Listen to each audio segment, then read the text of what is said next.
Welcome to DJ Podcast. My name is Dave. David James. That was you coming in on a motorboat. That's what it is. That's how I brought you here, guys, here today. It's just a silly way I like to do it. This episode is going to be called "Coming Back Down to Earth," and it's because I think part of discovering yourself is also trying to prove yourself wrong, right?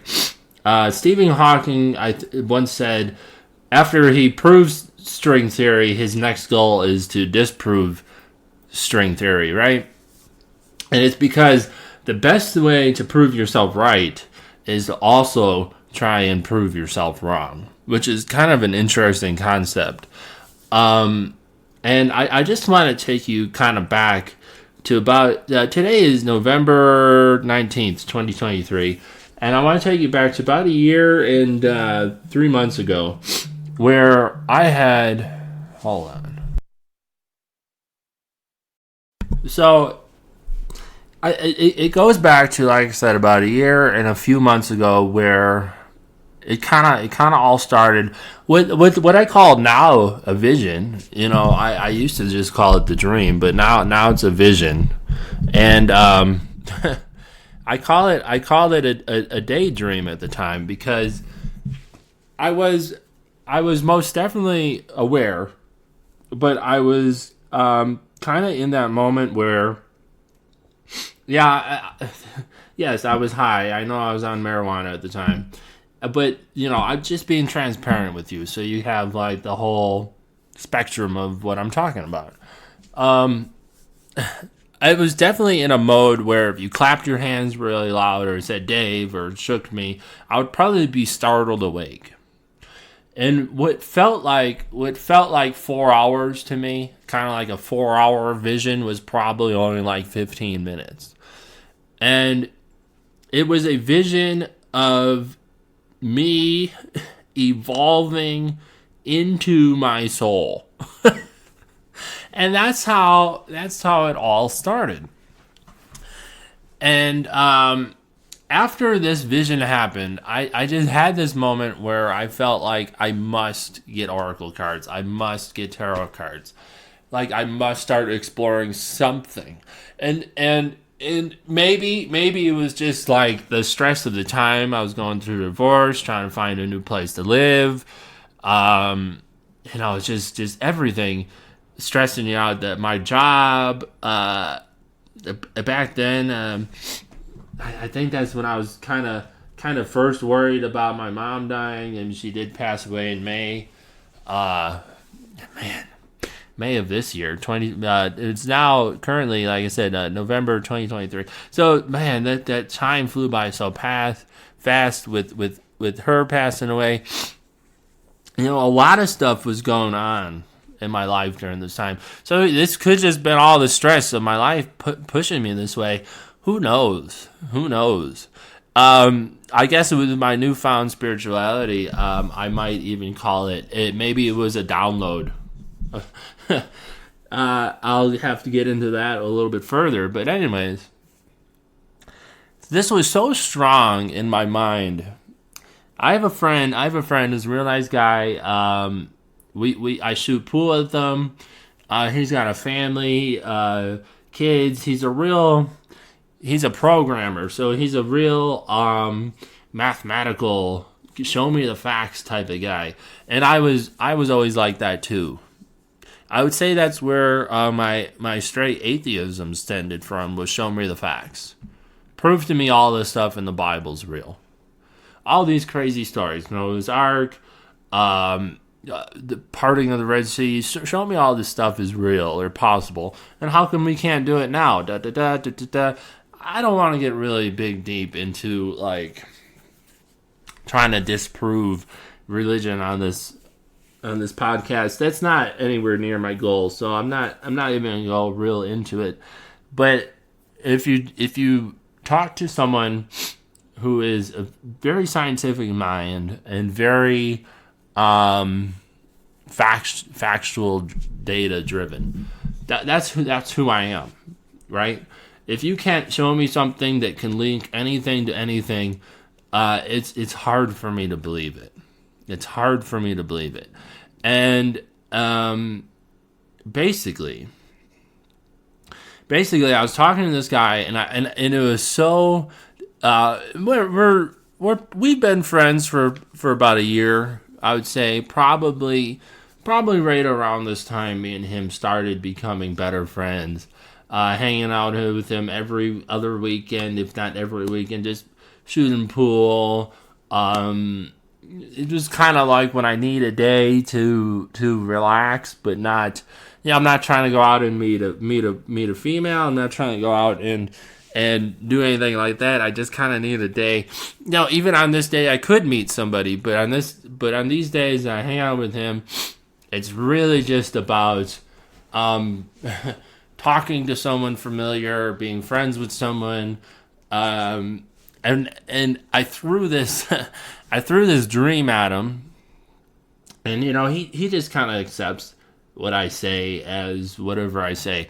I think he's often skeptical of what I say, but I like his skepticalness, because it makes me be very skeptical of what I believe, which can be a good thing, right? To be skeptical of what you believe in and dive down and trying to prove yourself wrong will help you prove yourself right. Because if you can't prove yourself wrong and you do experiments and stuff to go against what you think, you're either going to determine the truth about what you believe, or you're going to reconfirm what you already think, right? You're either going to solidify what you already think is true by proving, hey, these experiments do not align with the truth. You know what I mean? Like if you're not trying to prove yourself wrong, and you're only taking what you think is right to be right, you could be spouting falseness. And what's your belief? Why do you believe in this falseness? Well, if you can bounce back and say, or why do you believe in the truth? If someone keeps asking you, why do you believe in this? What's your evidence of this? Then you could come back and say, with some sort of informative intelligence, right? You can take a theory. You can take a theory that you have in your mind and say, look, I did these experiments to try and prove myself wrong. And every time I tried to prove myself wrong, it came up right. I finally said it in a way that makes sense. There we go. So he asked me, he goes, look, I want you to try and come up with something that says that what you're saying can be true. And I was telling him, here's what I was telling him, that we evolve into our souls. And this was before I started listening to Bashar. This was before the TikTok algorithm grabbed me with the spiritual stuff. This was just literally me coming up with these thoughts. Right? These thoughts I felt like were coming out of nowhere. Like it's just like it's just like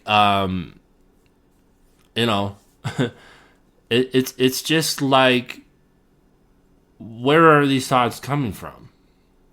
Well, to me, it all extends from that one day. That I call it the day I had the dream, right? And the vision came across, and it was so vivid. It wasn't a dream. This is how I know it wasn't a dream. It was the most vivid thing I've ever dreamt. It was the most vivid thing I ever seen in my life. And I literally felt like it was like a 4-hour, like a class, but it was all in imagery. It was all in images that I understood. It was, I can't even describe the images anymore. It's all kind of faded away. But the one part of it that continued with me was find your soul, you are evolving into your soul. That was like the main theme that came at it. And so when these things, so then naturally, so I took this guy up on kind of his own thought. like Dave, tell me something that is kind of like scientific. So randomly, of course, your phones are always listening to you and all this. All of a sudden, I start getting TikTok videos of quantum entanglement and quantum mechanics and quantum physics and stuff like that. So I got kind of like a quick clip of quantum entanglement. Most people understand. Can you explain quantum entanglement communications? Yes, I don't think most people understand what I'm about to say anyway, but I will. The way quantum entanglement works is that you can take two particles, quantum entangle them, and then take those two particles and move them at any distance in the cosmos. And let's just say, for example, if you quantum entangle two electrons and you have them spinning in the same direction, and then you take one of those electrons and you shoot that thing out 100,000 light years from the original. If you then rotate the spin on the one electron, if you modify it so that its spin changes, the quantum entangled electron at any distance will simultaneously, in no time, switch its rotation also because they're quantum entangled. So these communication systems are taking advantage of this aspect of quantum mechanics that most people can't wrap their heads around, and this is what they're utilizing. It's just the new level of science that affords us the ability to communicate at any distance instantaneously. So if we take that clip, so first off, it's important to just kind of understand that quantum entanglement allows you to communicate over vast different distances. So it's that's part of it. Like if you do something to a kind of the yin and the yang, if you do something at this part of the universe, you can control something in an entirely different part of the universe. And then just recently, this kind of discovery. Here's another sound clip. Crazy to me. There's actually scientific proof that humans are not physical beings, and that in fact nothing in our universe is physical or solid. This is a picture of a quark. So quantum physics tells us that everything is fundamentally made up of atoms. Everything in our universe is made up of atoms that are made up of electrons, neutrons, and protons. And protons and neutrons are made up of quarks. And electrons are made up of leptons. But what are quarks and leptons made of? They're made of nothing. Quarks and leptons are just pure energy. Quarks and leptons are fast-moving points of pure energy. They're made up of literally nothing. They are nothing. So that means that at the fundamental core of the atom, and therefore at the fundamental core of everything in our universe, there is no material there. It's just pure energy. It's energy vortices. You are just energy vortices. Energy is only there she was quoting Einstein. Neither created nor destroyed. So this energy that is you and that is everything persists forever. It is immortal. So this means that you're not just a temporary flesh sack that lives for 80 years then dies forever. You are the same energy as everything in our universe. So this means that humans are purely eternal spiritual beings, and that the physicality and solidity of everything is just an illusion. You are an immortal divine being, and next time you feel alone, just know that you can't be alone because you literally are one with everything, because you are everything. This is so crazy to me. So there is all of a sudden all this information flooding into my phone, whether the TikTok algorithm is just that fucking good or what, I don't know. But a lot of this stuff I was thinking and seeing and having visions about I wasn't I wasn't saying it out loud. I wasn't like talking about it out loud until that one night with my friend playing pool. He was the first person I said it out loud to, and then it's like, oh, here it is. Here's some information on quantum mechanics, quantum physics, these quarks, these leptons. It's like, hold up, wait a minute. Why does all this all of a sudden match into exactly what I've been experiencing, exactly what I've been hearing and seeing? Because I originally started listening to this Bashar guy, and at first all the videos I saw from him, all the sound clips I saw from were basically just these raising your vibration, raising your frequency, doing this, everything's parallel universes. Changing your frequency changes what universe you see. Your physical reality is really just a projection. We are living it, we are experiencing it. It's not saying that physical reality isn't real. It's saying that you are actually really just an energy source. Kind of, that's kind of all you really are, and physical reality is the dream. Like, maybe we are literally living the dream. That's what physical reality is. And then the spiritual reality is more of you, but then I'm not saying that the spiritual reality is all that you are, because without the physical reality, it's you got to combine both halves, your physical reality and your spiritual reality, in order to get 100% of you, right? Because your spiritual reality is saying, "Hey, Dave, go out there and experience this. You go out there and experience this. You got billions and billions and billions of creatures, aliens, interdimensional beings, everyone here on the planet. It takes billions of creatures to experience the entire universe. That is kind of what the highest self, the all that is, the one, the all, God, if you want to, basically created all this stuff and goes, boy, now I need to explore everything. Boy, this is so crazy. How am I going to do this? We're going to need billions of infinite universes, infinite galaxies, infinite timelines, infinite this and that, and just putting it together. And here you are on this planet experiencing this one tiny moment. And yeah, it's real, but it's being controlled by your spiritual realm. It's being controlled by your spiritual reality.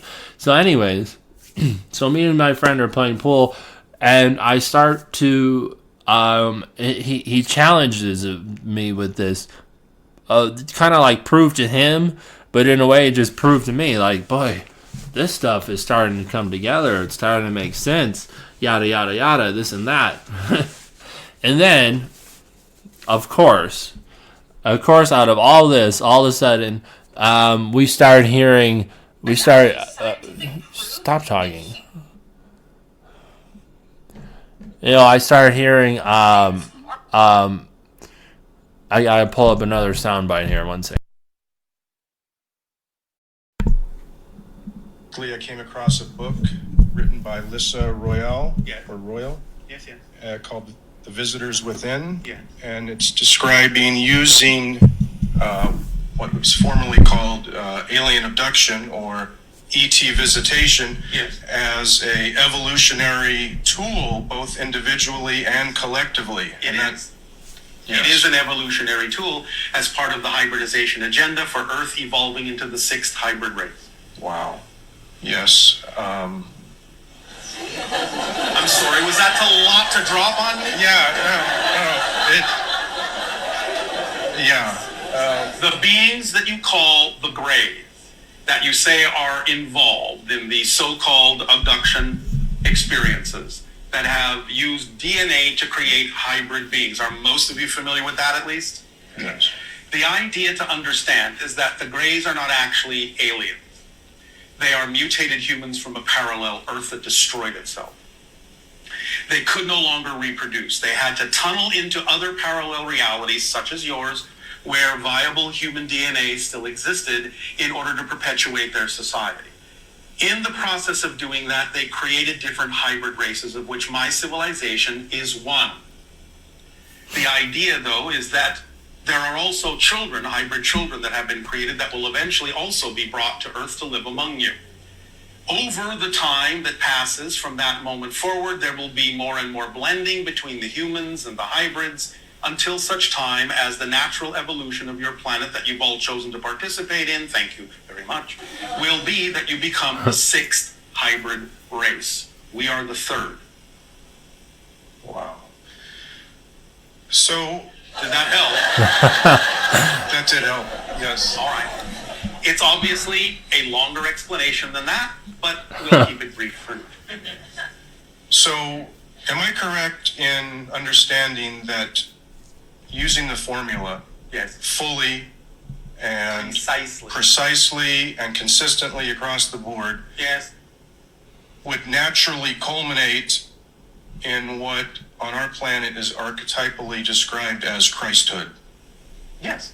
That's You will expand the Christ consciousness, the Buddha nature, the Krishna spirit, whatever you want to call it, within yourself and align with that archetypal consensus vibrational level. Yes.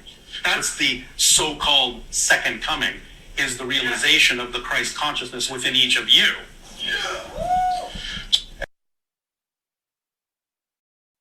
Boy, when I first heard that, I was like taken aback. Just kind of like, oh boy, Dave, boy, you're listening to this guy, Darryl Anka, and I think I'm going to do one more very quick soundbite in a second here, but it's like, boy, I'm listening to this guy, Darryl Anka, and he is, he's either crazy or he's right, but I kept saying to myself, if he's not crazy, boy, this is exciting. It's exciting. And he goes on to saying that we're gonna meet aliens, have a major contact event. That's the way he phrases it. Somewhere between 2027 and 2033. So I guess we'll find out, right? But at the base of it, it's kind of like, boy, though, all this spirituality stuff, all the other messages that he's saying, it sounds good, it feels good, and I kind of had a panic attack moment where it's like, am I going into a cult? Like, is this no, he's not looking for followers, and Bashar will even say himself, if you don't want it, he'll say a bunch of times, if you don't want it, then you don't have to believe it. If you don't want to believe it, don't. Like he's not going to waste time on you if you don't want it. But then I'm also trying to hear like, oh, is he trying to push a new religion on me? Like, where's the cultiness? And it's like, no, none of this is culty. None of this is something like inherently dangerous sounding. It's just kind of like, I don't know. So I am pulling it apart. I'm taking it for what it is and for what you could really say. And since trying to just live my highest excitement, and since trying to do all that, I've been feeling better about myself, and things have been falling in line and stuff like that.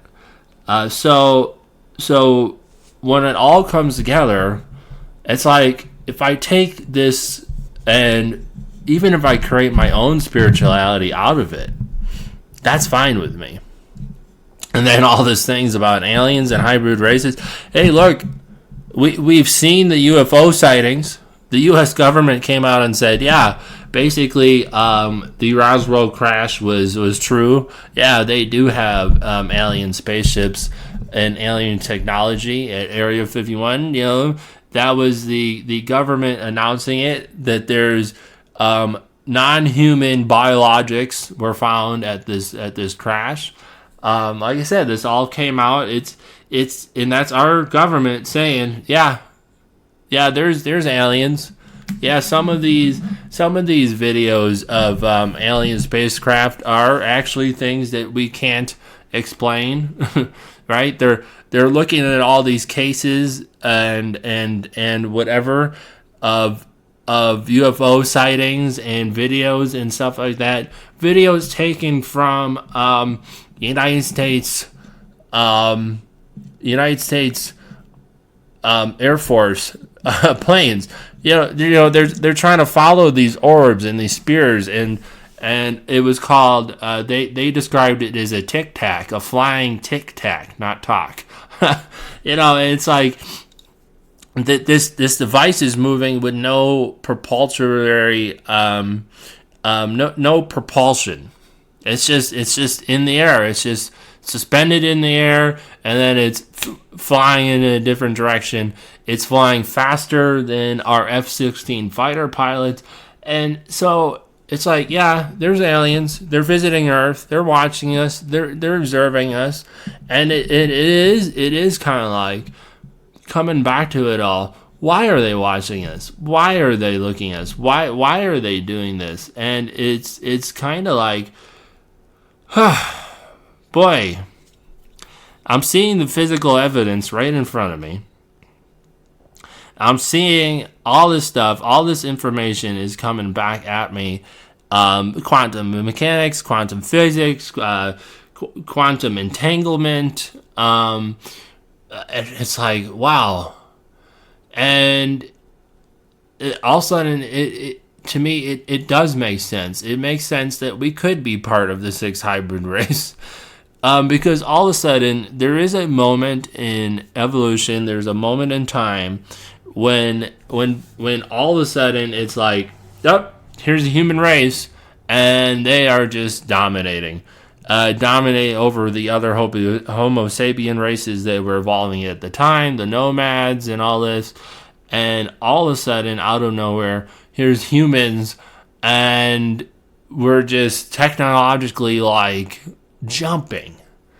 You know, you realize that we went from riding horses and buggies back in 1860s to 1960s, 1969 going to the moon, landing on the moon.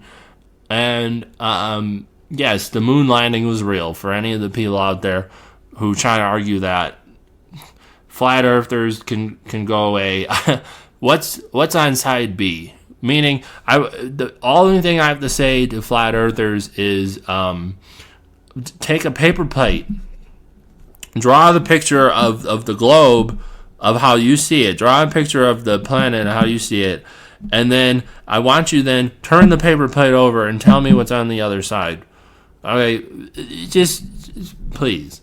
Yes, the moon landing was real. The Earth is round. Stop trying to fool me with this bad science experiment of flat earthers and the moon landing being faked and all birds aren't real. There's all these conspiracy theories.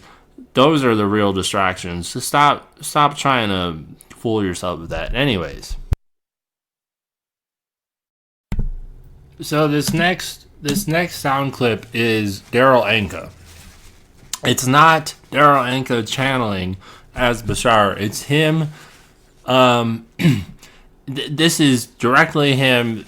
He's not claiming to be channeling. So I just want you to hear it. It's really not so much about trying to prove that Bashar is real, because I can't do that. Right. What we did demonstrate scientifically, I think probably for the first time that I'm aware of, is that the channeling state is a true altered state. And so the EEG readouts were definitely demonstrating that a lot of unusual things are going on in the brain when people are in a channeling state. And channeling is a natural thing all of us do. Right. Whenever anyone is truly following their passion, they're not experiencing the passage of time, you're probably in a channeling state, which is, as we discovered in the EEG test, between 40 and 100 cycles per second in the brain, which is a state called gamma. And in that state, some unusual things are happening. One of the most unusual we found was when people are growing up and their brain starts absorbing information, it goes to a certain frequency point and it generally stops. And that's called the set point in the brain. And what that means is your brain is kind of like taking snapshots of reality at a certain rate.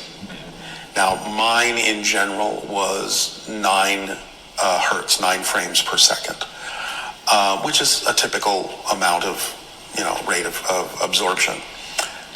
That set point is, according to our science and everything we know about brain science up to this point, is not supposed to change over the course of your lifetime. And certainly, if it ever did change, it would have to take place over a long period of time or be instigated by some sort of brain trauma or some major thing that would happen to the brain to change that set point. Right. But what we discovered is that when I go into the channeling state, it changes in seconds and goes from 9 to 10 to 11 to wherever it needs to go to represent whatever it is hertz. he's either doing in terms of sending information 9, 10, 11 hertz. or listening to the information someone else is asking him about. And it actually goes higher when he's listening than it does when he's talking. Oh, interesting. And so one of the things the technician Right.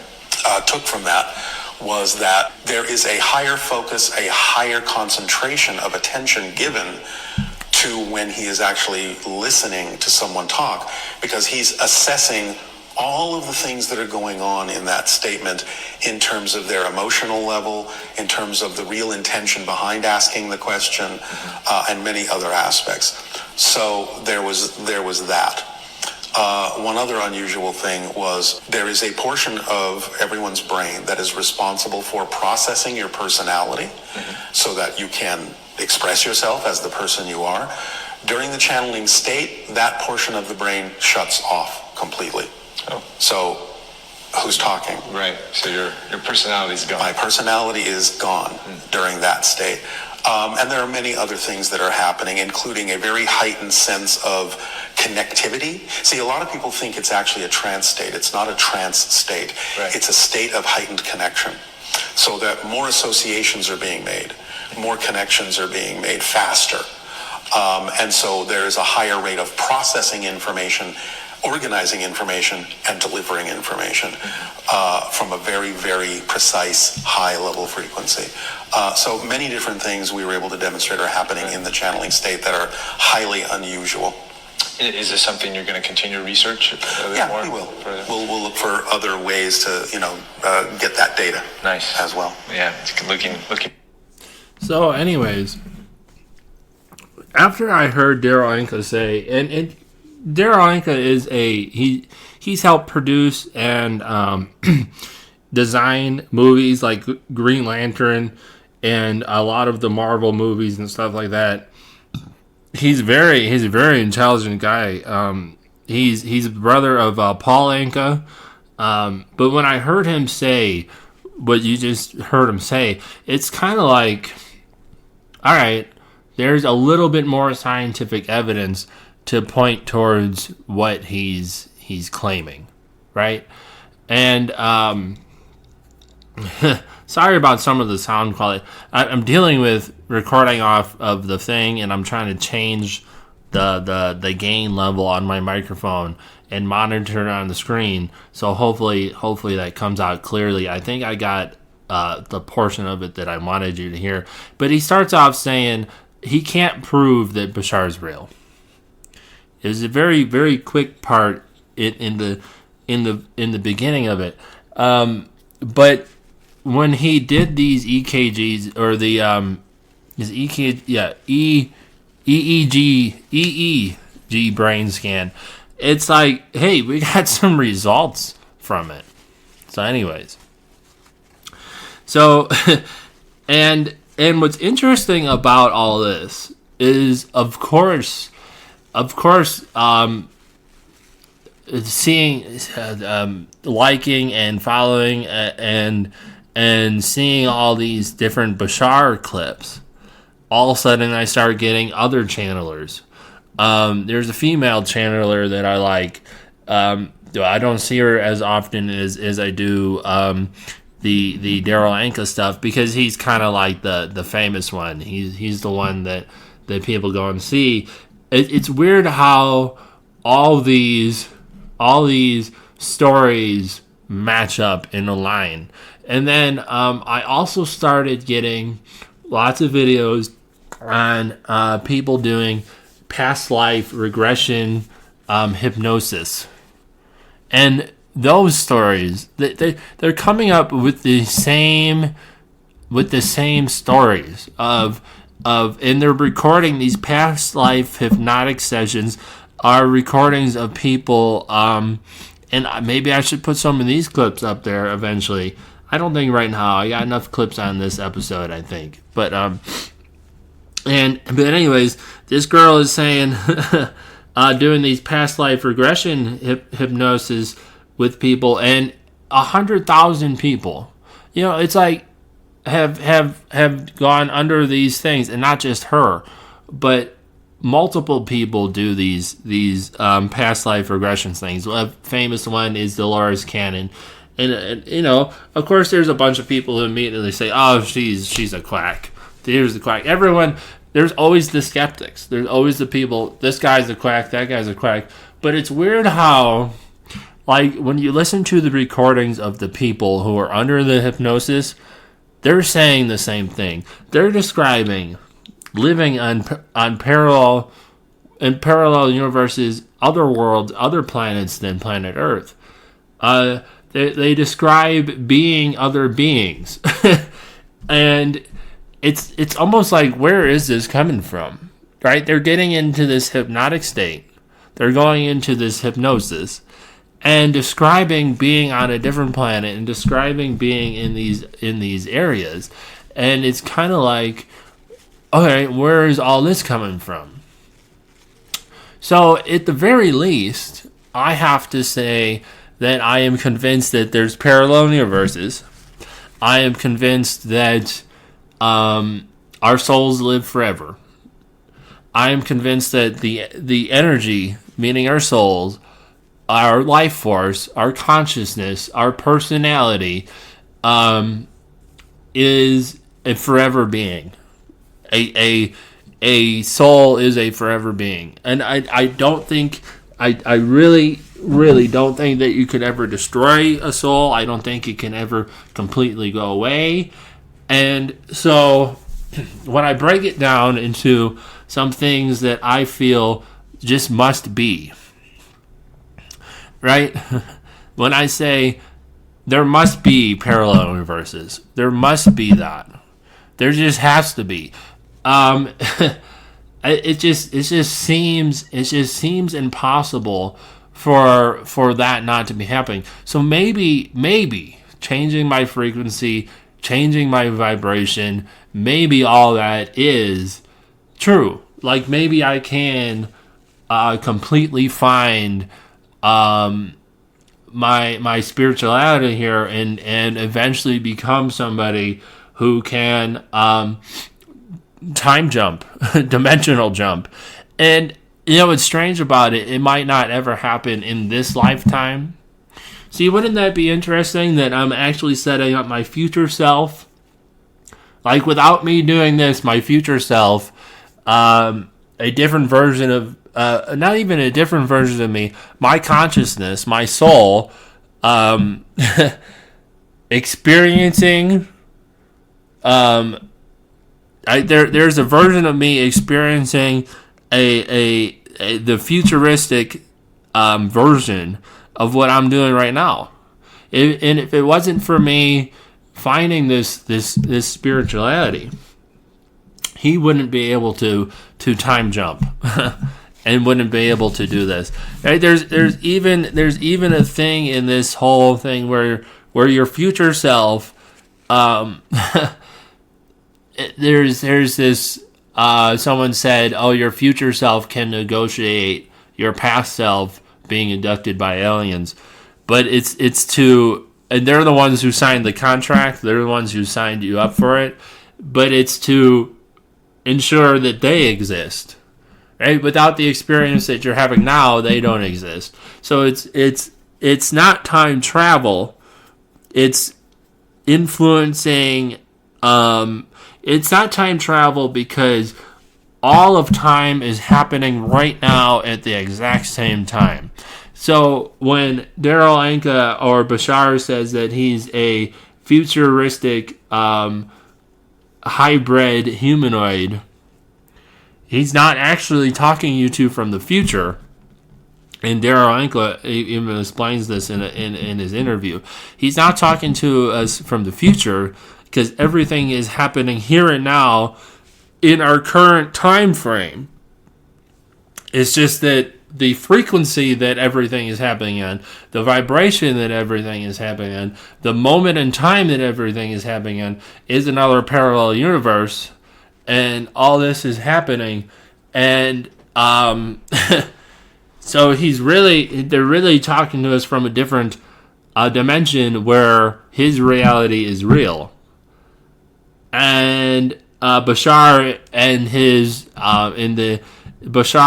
his group, his species is trying to. There's going to be a moment where humans destroy this planet, and to me, that's like, well, yeah, that's what it seems like. We're lining up, but there's a fork. There's a fork in a road where if they get us on this page, if they get us on the same page to raise our frequency and to become the sixth hybrid race, we can choose, instead of doing this and going the negative direction and destroying the planet, we can then go down the opposite road and save our planet. And then it goes on to saying that these hybrid races will one day be living amongst us right here on the planet. And it's kind of like, see, that's where I gotta draw myself back down to earth. Like, do I truly believe in this story, in this timeline? And I go, well, everything that I'm doing, everything that I'm seeing, the vision I had, these moments doing tarot cards, and when I'm doing tarot card readings, I feel like I'm getting the instruction on how to shuffle the tarot cards from my higher self, from my soul. I think if I've channeled something, I've only channeled my soul. I don't think I've channeled an alien. Maybe that vision was, but I kind of think that I'm channeling my future self, right? Or maybe my highest self. It's literally like saying to me, take the cards, good shuffle them this way, and sometimes it's bad shuffle them this way, and then it's split them into threes, and then take the ones off the top. How many cards should I pull? 1, 2, 3, 4, or however it should be. And it almost feels like something very familiar to me. That's why I think it's myself, future self, talking to me and saying, hey, shuffle the cards this way. Here's how you do this reading. Here's how you do this. Here's how you do that. All right, now follow this path. And there are moments where it's like, I'm sitting here, I'm kind of stuck, and it's like, all of a sudden it hits me. Bam. Dave, do a tarot card reading. All right, I'll do a tarot card reading. Then it's like, bam, bam, bam, bam. And it's just like, wow. Am I crazy? Or am I actually talking to a future self or my higher self, or am I just crazy? It's like, so I just want to put out there, before any of this podcasting becomes famous, but before anything totally takes off, I've been wanting to record this one just to kind of say, yeah, I do realize that some of it feels crazy and some of it seems crazy. And I am doing the checks and balances of saying, like, hey, relax, take it slow, take the spiritual side of it, explore the interdimensional alien side of it, but take it all cautiously, right? Because if I don't take it all cautiously, if I don't explore it at a safe rate, especially if it is all real, channeling and meditation, not as much as meditation, but channeling can be dangerous. Especially if it's real, because you could be channeling dark entities, which is why you want to keep your vibration higher than the dark entity's vibration. You'll be fine. But there's all these things that I look into, and it's just like, slow down. Let's just start with the spiritual side of it. Let's just continue to do be my highest self, do the thing that excites me the most, move along this path, and just kind of wait and see. And that's where I'm at right now. And I'm sharing this with you, not in the hope that it's real. I'm sharing this with you because I feel like it is. I strongly feel like it is. Like it gets in my head, and it just sits there, and it never goes away until I say it out loud, or until I put it into recording, or until I tell someone about it, or until I act upon it. If the vision is me doing something, until I act upon it, until I do it. It's just kind of like,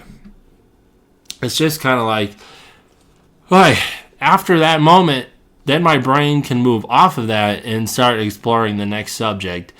And that is precisely where I'm at right now. And it's just like, you know what? I'm going to continue with it. As long as it doesn't start affecting me negatively, or people around me negatively, why not? Why not continue with it? Why not explore it? Because since I've started with it, it is something that that I enjoy. I like doing, and it's very positive. I don't feel like it's culty. Like, I'm not joining a group. I'm not gonna be saved by there's no Kool-Aid to be drinking. You know what I'm saying? It's just, it feels good. It feels like something I can run with, and you know what? Kind of shape my personality and find myself a little bit, which is the goal, which is my goal right now in life, is to find myself, to shape myself, be more honest with myself, be more truthful with myself and everybody around me, and try and find some real insight on the meaning of life. Because the other half of it is, when we die, we go off into nothingness. And that's scary. But I'm okay with that thought. If that's the truth, then I'm okay with it. But I just feel like my soul can't just go off into nothingness. That's the one part of it. And I strongly believe in a soul. I strongly believe in that. So otherwise, what is controlling, not I don't want to say controlling, what is guiding this meat sack, right? This meat sack is my physical body is so like, all right, it's here for 70, 80 years, and then it dies, and then we become nothing. It's like, where did all that consciousness go? And that's been the question I've been having for a couple of years now. And it's the reason why I switched from atheist to agnostic, is my consciousness. Where did my consciousness go? And that's a big part of it. And so I just think to myself, it must go into another life, maybe reincarnation. It must go into something, into another body, another dimension, another parallel universe, parallel reality. It can't just disappear. So when I say the phrase, and when I hear the phrase, you exist because you exist, because non-existence by definition doesn't exist. To me, that just makes sense. So when I hear it and when I speak it, I think to myself, boy, that's the truth. It feels right. It just strongly feels right to me. And that's how I came up with the podcast, my gift for you. And like I said in other ones, take it, leave it, believe me, don't believe me. Whatever you want to do with my gift and my podcast to you, you can do it. And, we're kind of getting to that point where at 50 minutes, that is the longest I want to make any of these podcasts. So I'm going to take you back out on the boat. Here we go. The same way you came in, the boat on the lake sound.